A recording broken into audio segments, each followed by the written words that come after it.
প্ৰত্যাশা কবি উৎপল কুমাৰ তালুকদাৰ। সিহঁত আজি ভাগৰুৱা, অনাবিল আনন্দ আৰু সুখ সমৃদ্ধ আজি তেওঁলোকৰ বাবে অতীত।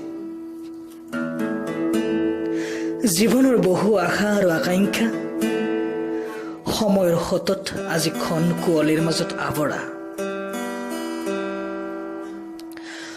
শৈশৱৰ মধুৰ স্মৃতি ৰমন্থনৰ মুহূৰ্তবোৰ অথবা যৌৱনৰ ৰঙীন সপোনৰ আনন্দ লাগ আজি যেন কালৰ কুটিল গতিত একোটা ক্ষণ ধূসৰিত পৃষ্ঠাৰ এক বৰ্ণিল ইতিহাস। নাই কোনো অভিমান, নাই হতাশা, যেন কৰবাত হেৰাই গল জীৱনৰ বহু আশা।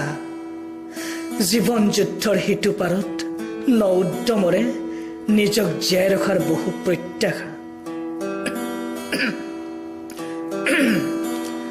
ভাগৰুৱা দেখাৰে এখন্তেক জিৰণি ল'বলৈ নাই আজি অতীতৰ সেই সুমধুৰ সময়,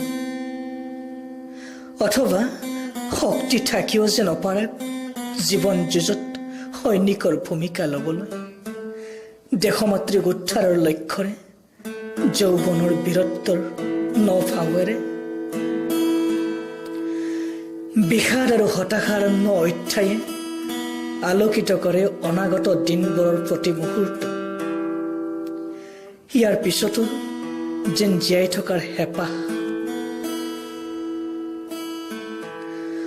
সময়ৰ বালিত আৰু এখোজ আগুৱাই ন পৃথিৱীখনক নকৈ দেখাৰ নতুন আশাৰে জীৱনৰ শেষ সময়ৰ অন্তিম মুহূৰ্তবোৰ